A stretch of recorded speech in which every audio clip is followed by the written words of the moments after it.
वंदनीय संत समाज, धर्म प्रेमी बंधुओं, श्रद्धा मूर्ति माँ बहनों,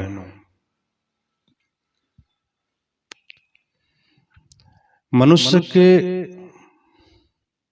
अंदर जो दुख होता है वह दुख व्यक्ति में होता है कि वस्तु में होता है। मनुष्य दुखी होता है ना, और जब वह दुखी होता है तो क्यों दुखी होता है, किस लिए दुखी होता है? कभी सोचा है?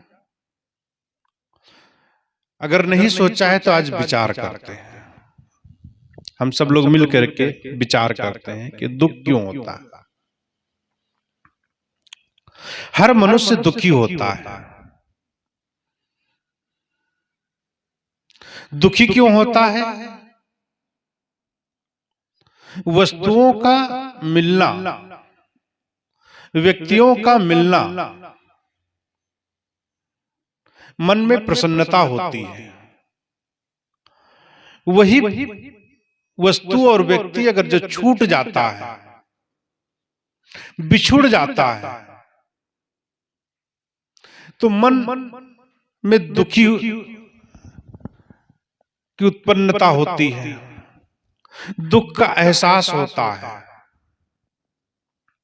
तो इसका मतलब मिलने और बिछुड़ने से दुख और सुख का एहसास होता है। यही हुआ ना, मिलना और बिछुड़ना। किसी व्यक्ति को किसी दूसरे वस्तु में, किसी दूसरे व्यक्ति में दुख नहीं होता है। किसी का खेत अगर कोई गाय अगर चर रही है तो उसे दुख नहीं होता है। कहीं कोई किसी परिवार का सदस्य अगर कहीं एक्सीडेंट हो गया है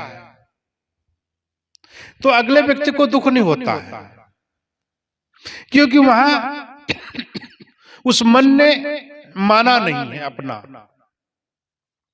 अगर अपना माना होता तो वह मन दुखी होता।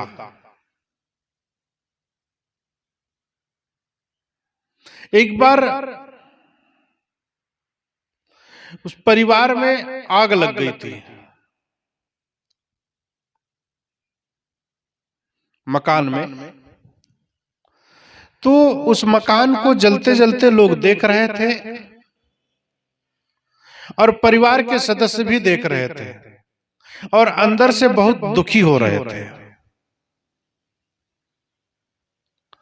छोटा भाई आया,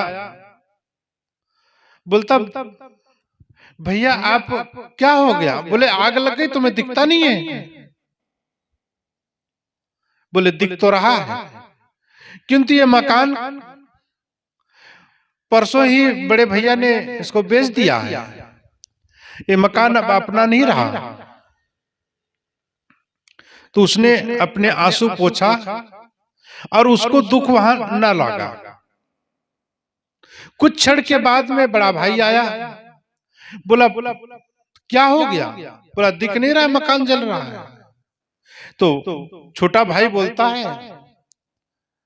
ये तो मकान अपना नहीं हो तो आपने बेच दिया है। बोले नहीं, परसों सौदा हुआ था, मकान बिकने वाला ही था, किंतु कल सौदा कैंसिल हो गया, इसलिए मकान बिक न सका। फिर बाप ने रोना चालू कर दिया, परिवार के सदस्य लोगों ने रोना चालू कर दिया। अब आप बताइए कि दुख कहां था? मनुष्य के हृदय में या उस घर में, मकान में? दुख वस्तु और व्यक्ति के मिलने और बिछुड़ने में, अपना मान में, हमने जिस मकान को बनाया है, हमने जिस परिवार को बनाया है, लालन पालन किया है, उसे हमने पाला है, पोसा है, उसमें दुख आदमी को होता है। अपना मान लेने पे अपने को दुख होता है। ये वाही चीजें रही, वस्तु और व्यक्ति। परिवार में जितना आदमी रसता और पसता है, उतना व्यक्ति को दुखी होना पड़ता है। खेत खलिहान, व्यापार, कुछ भी मान लीजिए आप, जहां व्यक्ति ने अपने मन को लगाया, उस वस्तु और व्यक्तियों में उपरामता ना हुई, परिवार में मन लगाया और परिवार में उपरामता ना हुई, वहां दुख होगा। आश्रम में संत लोग रहते हैं, साधु लोग इस भारत में ही नहीं विश्व में भ्रमण करते हैं और पूरा का पूरा जीवन यापन कर लेते हैं। लेकिन उन्होंने अपने जीवन में अगर जो कोई साधु होगा तो वह अपना ना मानता है, और वो व्यक्ति अगर अपना नहीं मानता है तो वह दुखी नहीं हो सकता है। संवेदना होगी, अंदर में दर्द होगा, वेदना होगी, लेकिन मोह नहीं होगा। अगर मोह नहीं होगा तो व्यक्ति को दुख नहीं हो सकता है। मोह सकल व्याधिन कर मूला, तेते पुण्य उपजे बहुसूला। सारी जड़ों की मूल मोह।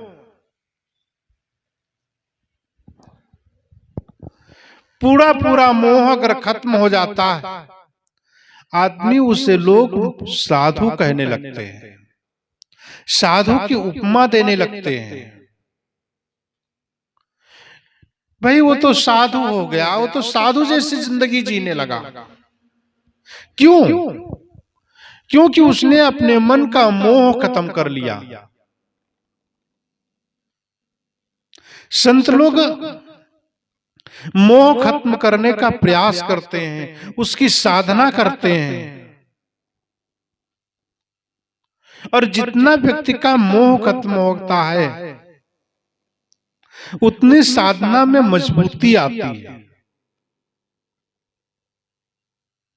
अब अगर जो साधु भी है, आश्रम से मोह किया है, आश्रम में रहने वाले साधुओं से मोह कर लिया है, वहां पर रखी हुई वस्तुओं से मोह कर लिया है, तो वह चाहे गृहस्थ व्यक्ति हो या साधु हो, दुख वहां पर भी होगा। इसलिए जीवन को जियो, लेकिन अपने आप को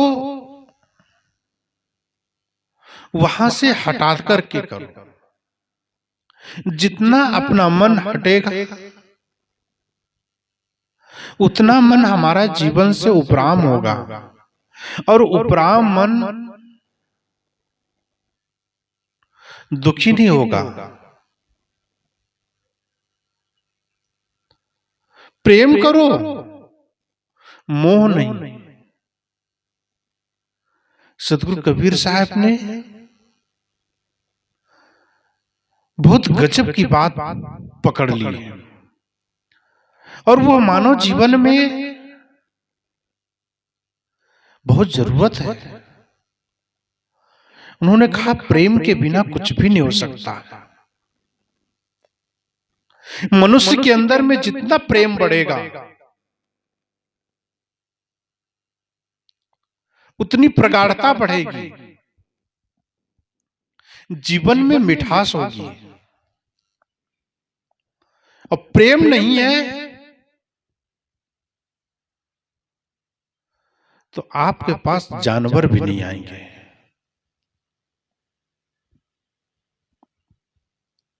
जानवर भी प्रेम के भूखे हैं। कुल मिलाकर के जीव प्रेम एक दूसरे से करते रहेंगे तो जीवन में वो चीज घटित होगी जिस चीज की आपने कल्पना भी नहीं किया होगा। इसलिए प्रेम व्यक्ति के दो जोड़ने पे होता है, सिंगल नहीं हो सकता। प्रकृति से लोगों का लगाव हो सकता है, प्रेम नहीं। और अगर जो प्रकृति से प्रेम करता है तो उधर से हमें उसका रिस्पांस नहीं मिलेगा। व्यक्ति से जहां पर जीव होगा, जानने की शक्ति होगी, प्रेम करने और उसको सहने की शक्ति होगी,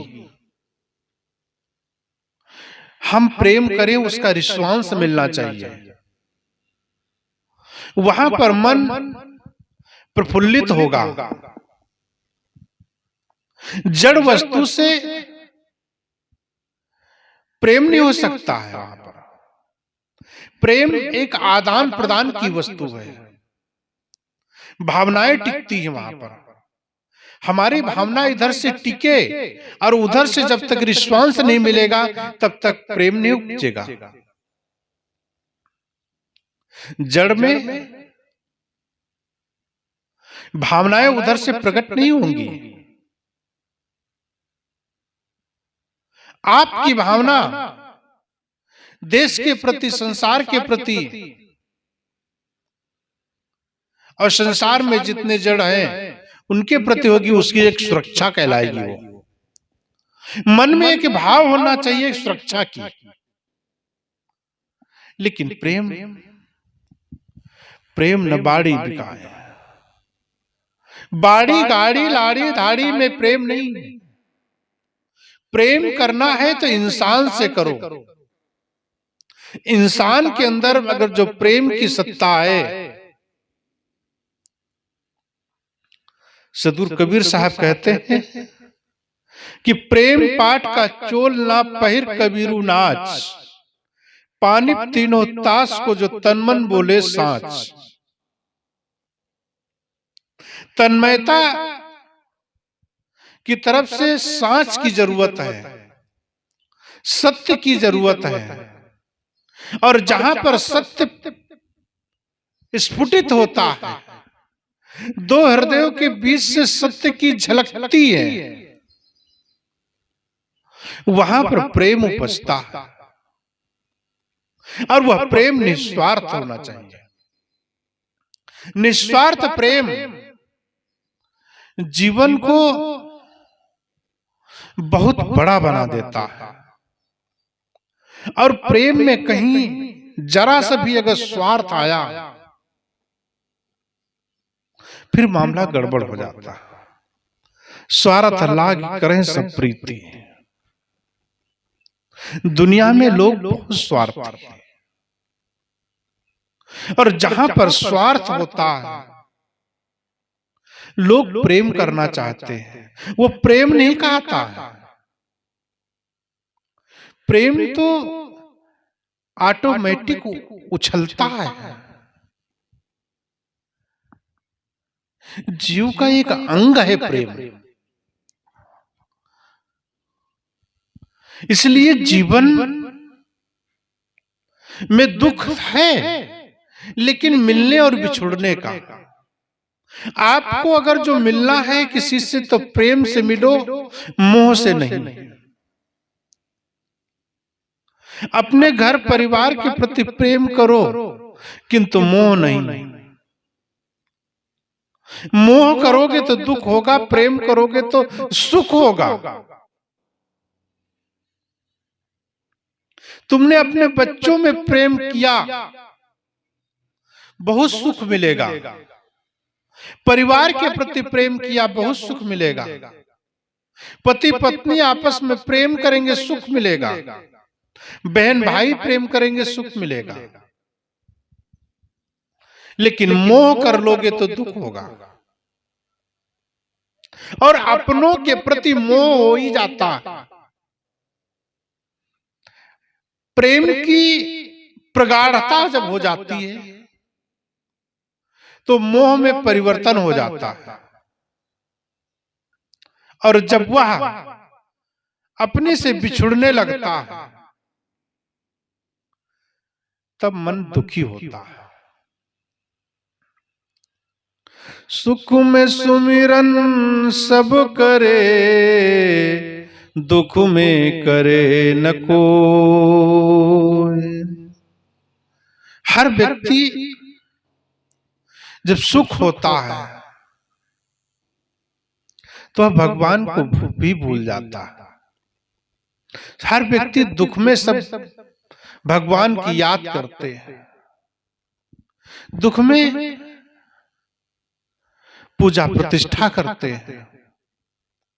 उस भगवान की याद भूल जाती है जब पैसा हो जाता है। पद प्रतिष्ठा के चक्कर में पूजा खत्म हो जाती है, आराधना और अर्चना खत्म हो जाती है। इसका रिजल्ट उल्टा हो जाता है। सुख में सुमिरन सब करें, दुख में भले भूल जाओ, लेकिन दुख में कोई नहीं भूलता। मन दुखी है तो भगवान की याद आती है, और सुख में हो गया तो भगवान की याद भूल जाती है, गुरु की याद भूल जाती है। इसलिए हर व्यक्ति दुख में तो सुमिरन सब करते हैं, सुख में करता नहीं है कोई। लेकिन सुख में सुमिरन सब लोग करो। अगर तुम्हें पद प्रतिष्ठा सब मिल चुका है तो उसमें अगर भगवान को न भूले, गुरु को न भूले, आश्रम को न भूले, जीवन को न भूले, तो हमारा जीवन कल्याण हो सकता है, जीवन धन्य हो सकता है। इसलिए मन जोड़ने और तोड़ने में जो दुखी होता है, उसको जो बीच का जो संबंध है उसको समझना चाहिए, और समझ करके जीवन का निर्वाह करना चाहिए। बहुत प्राणी और पदार्थों का संग्रह कर लेना कोई बहुत बड़ी बात नहीं है। बहुत बड़ा समाज आपके पास हो गया है, बहुत बड़ा परिवार हो गया है, बहुत धन हमने कमा लिया है। धन कमाना कोई बहुत बड़ी बात नहीं है। परिवार बनाना, समाज बनाना, समाज में टिके रहना, परिवार में टिके रहना, धन कमाए लेकिन धन बराबर टिके रहना, ये बड़ी बात है। लोग धन तो कमा लेते हैं, लेकिन आपके पास धन बराबर टिका रहे, ये नहीं होता। व्यक्ति के पास जब धन हो जाता है तो वह व्यक्ति धनांध हो जाता है, धर्म से विमुख होने लगता है, और जब धर्म से विमुख होने लगता है तो उससे गलत कार्य होने लगते हैं। अहंकार का जन्म होता है। जब अहंकार का जन्म होता है तो आपके यहां से विवेक और बुद्धि दोनों भ्रष्ट हो जाते हैं। किस तरीके से उस धन का प्रयोग करना चाहिए, कहां करना चाहिए, किसको देना चाहिए, किस तरीके से करना चाहिए, ये ज्ञान, ये शिक्षा ये सद्बुद्धि कौन देगा? आपने धर्म को छोड़ दिया, धन को पकड़ लिया। जितनी आस्था अगर जो हमारी धन में है, उतनी ही आस्था हमारी धर्म में भी होना चाहिए। जिस तरीके से आंख और पैर का संबंध अटूट है, आंख देखेगी तभी पैर कदम आगे बढ़ेंगे, इसी तरीके से धन और धर्म का बहुत घनिष्ठ संबंध जीवन में रहना चाहिए।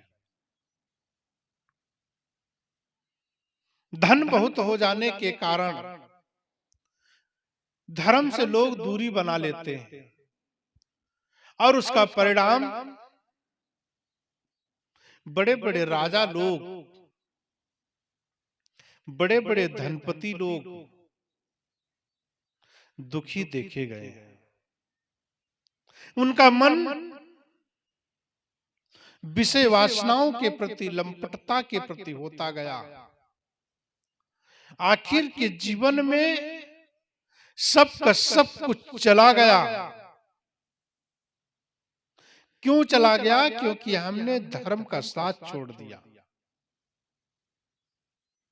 जो व्यक्ति धर्म का साथ पकड़ा है, जो व्यक्ति सत्संग, साहित्य, सद्ग्रंथ, संतों का सहचर्य पकड़ा है, उसका जीवन आज भी धन्य है। जिस किसी के जीवन से धर्म की कमी हो जाती है, वह व्यक्ति सुखी नहीं रह पाता। समृद्धि उसके पास नहीं आती है, संस्कार उसके पास नहीं रहते हैं। जिस किसी के पास में समृद्धि नहीं है, संस्कार नहीं है, श्रद्धा नहीं है, भक्ति नहीं है, सत्संग नहीं है, साहित्य नहीं है, संतों के पद चिन्ह आपके घर में नहीं पड़ते हैं, नरक बहुत दूर नहीं। मन के अंदर में दुविधा पैदा हो जाती है और वही दुविधाओं के माध्यम से हमारा जीवन स्वर्ग की स्थिति में जा रहा था, आज वो नरक की तरफ चला गया। इसलिए प्यारे साथियों, जीवन बहुत बेशकीमती है। उस जीवन को अगर जो हमने ठीक तरीके से समझा नहीं है और उसको चलने का ठीक तरीके से प्रयास नहीं किया, तो जीवन नरक होते देर न लगेगी।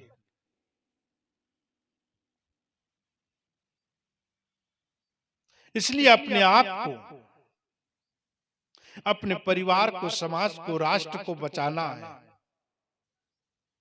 तो खुद धर्म के मार्ग पर चलने का प्रयास करो। जितना धन हमारे जीवन में आवश्यकता है, उससे कहीं अधिक धर्म की आवश्यकता है। वस्तुओं और व्यक्तियों के जोड़ने में उतनी बुद्धि ना लगाए जितनी बुद्धि वस्तुओं को प्रयोग करने में और व्यक्तियों के साथ जीने में लगाया। अगर जो परिवार बनाना सरल है, लेकिन परिवार के साथ में सदा हमेशा बने रहना कठिन है। उनके साथ जीने में मजा है। लोग परिवार बना लिए, लेकिन पति पत्नी में सामंजस्य नहीं है। 20 वर्ष हो गया, बच्चों की शादी कर दिए, दामाद बेटी वाले हो गए, लेकिन आपस में तलाक लेने की नौबत अभी भी खड़ी हुई है। अपना जीवन बसाया नहीं जाता और अपने औलाद की जिंदगी को बसाने के लिए तैयार है। उनके मन में अभी भी दुविधा पैदा है। अभी भी उनका मन संतुलन नहीं बैठा। एक दूसरे को 20 वर्ष हो गया लेकिन समझ न पाए। मारपीट 25-30 साल 40 साल के बाद भी हो रही, एक दूसरे को समझ ही नहीं पा रहे।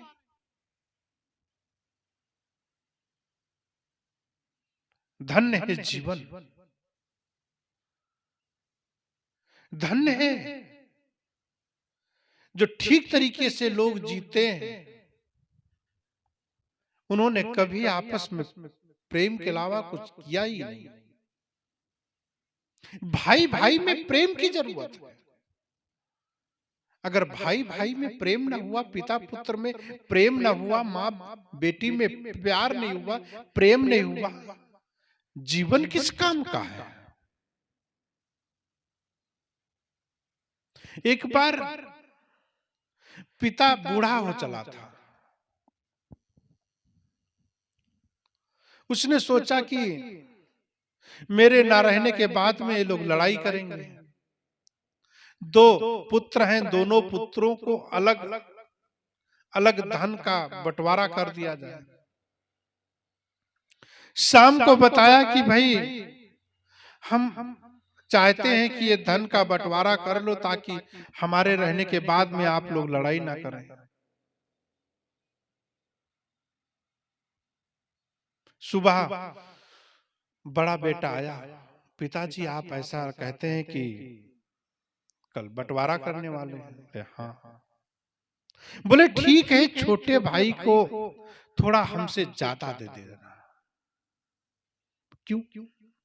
क्योंकि वो छोटा है ना, हमारे पीछे आया है। और जो व्यक्ति हमारे पीछे आया है तो उसका तो कर्तव्य और उसका दायित्व तो अधिक बनता है, उसे तो ज्यादा चीज चाहिए।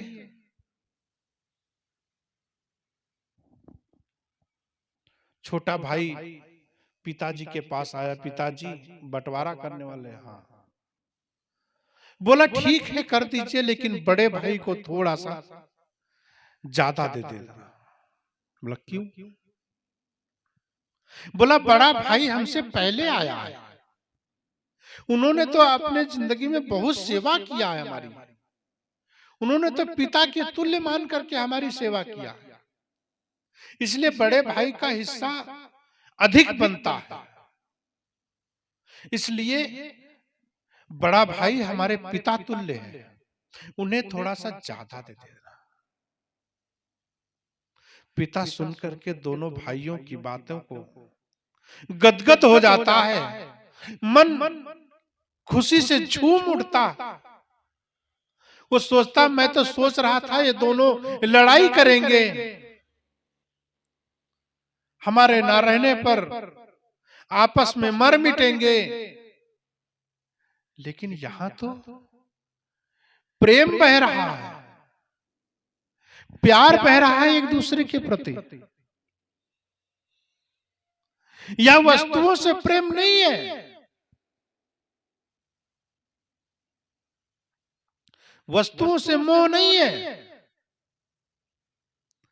व्यक्ति के अंदर में प्रेम चाहिए, उसके अंदर में आपस में दोनों में विरोध नहीं, वैर नहीं, उनमें प्रेम की आवश्यकता है।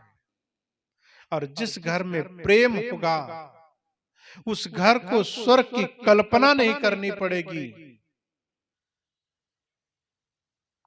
दोनों भाइयों में, परिवार में हर सदस्य को सोचना चाहिए कि जो प्राप्त है उसे पर्याप्त समझना चाहिए और आगे कड़ी मेहनत करने का प्रयास करना चाहिए। जो व्यक्ति कड़ी मेहनत करता है और प्राप्त में पर्याप्त समझता है, उसका जीवन नरक से दूर रहता है, घर को स्वर्ग बनाता है। कल्पना स्वर्ग की सब लोग ऊपर करते हैं, लेकिन वह ऊपर स्वर्ग किसी को ना मिलता। अपने परिवार के सदस्यों को आप देवी देवता मानिए, वो आपके देवी देवता हैं। घर एक मंदिर है। मंदिर की कल्पना आप मंदिर में करें, लेकिन घर को पहले आप मंदिर बनाएं। उसमें रहने वाले देवी देवता हैं।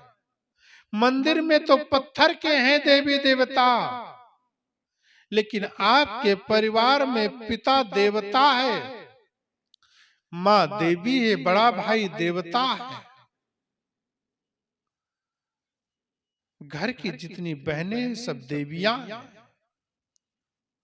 पुरुष पूरे देवता हैं। जब ये परिकल्पना आप अपने परिवार में करेंगे, आपका परिवार स्वर्ग दिखेगा। स्वर्ग विसाहन सब चले जहां बनियाना हाट। स्वर्ग की कल्पना तो हर व्यक्ति करता, वहां न बाजार लगती है, न तो बनिया बैठ करके सौदेबाजी करेंगे। वहां तो सिर्फ केवल तुम दिखाई दोगे। स्वर्ग जाने की तैयारी करना है अगर तुमको, स्वर्ग में अपने जीवन को जीना है। अप्सराएं और उनको कल्पना मत करो, अपने जीवन को स्वर्ग बनाने की कल्पना, अपने जीवन को स्वर्ग बनाने की कल्पना करो। परिवार को स्वर्ग बनाने की कल्पना करो। जीवन से दुख कैसे मिटेगा? मनुष्य दुखी क्यों रहता है? परिवार में कौन दुखी है? जब तक मन में ये ऐसे विचार नहीं उठेंगे, जब तक मन में ऐसी कल्पनाएं आपके नहीं उठेंगी, सोच नहीं उठेगी, जीवन सुखी ना होगा। जीवन सुखी करना है गर्जो, जीवन में सुख चाहिए। यह मन के अंदर कल्पना करनी पड़ेगी। मन को इस रास्ते पे चलाना पड़ेगा, जीवन को उस रास्ते पर मोड़ना पड़ेगा। तुम परिवार में रहते हो, परिवार को ठीक तरीके से जियो। उनमें लोग जो हैं उनको जीने दो, जियो और जीने दो की मंत्र अपने जीवन में उतार लो। जितना उतरेगा, जितना चरितार्थ होगा, उतना हमें सुख मिलेगा। इसलिए सुख की स्थिति मिलने और बिछुड़ने में नहीं, उनसे प्रेम करो, मोह नहीं। मिला हुआ प्राप्त हुआ पर्याप्त समझो, छूट गया उसका कोई शोक न करो। मिल गया तो प्रसन्नता, बिछुड़ गया तो कोई गम नहीं। मिला है प्रेम से स्वीकार कर लो, बिछुड़ गया तो विदाई दे दो। मोह नहीं, जिसके अंदर मोह नहीं होगा वह दुखी नहीं होगा। मोह सकल व्याधिन कर मूला, तेहते पुण्य उपजय बहुसूला। सारे संसार दुख का कारण सिर्फ मोह। मोह हट गया, जीवन में दुख नहीं रहेगा। इसलिए अपने आप को कितना साफ सुथरा रखने का प्रयास करो। मोह से हटा करके मन को प्रेम में होने दो, प्रेम घुसने दो, अंदर जाने दो, रास्ते को साफ कर दो, प्रेम को फटने दो, हृदय को फाड़ करके प्रेम को घुसने दो। जितना प्रेम बहेगा, अंग अंग से प्रेम झलकना चाहिए। सदगुरु कबीर साहब प्रेम के बहुत भूखे हैं। दुनिया का पाठ पढ़ाया, लोगों को प्रेम करने का तरीका बताया, समझाया। और आज दुनिया प्रेममय, प्रेम की कमी के कारण घर में झगड़े होते हैं, धन की कमी के कारण नहीं होते। जो प्राप्त हो पर्याप्त है, उसे समझो। एक दूसरे से प्रेम करना सीखो। जिस दिन प्रेम हो जाएगा, आपका जीवन स्वर्ग हो जाएगा, आपका जीवन घर एक मंदिर हो जाएगा। घर में रहने वाले लोग जितने सदस्य हैं, सब देवी और देवता नजर आएंगे। वह दिन आपको दूर नहीं, वह दिन आज अभी से शुरुआत करो। एक दूसरे को प्रेम निछावर हो जाओ, जीवन बहुत सुख होगा, जीवन में बहुत आनंद आएगा। इसलिए आओ चले हम सब लोग प्रेम की डगर पे, प्रेम की डगर पे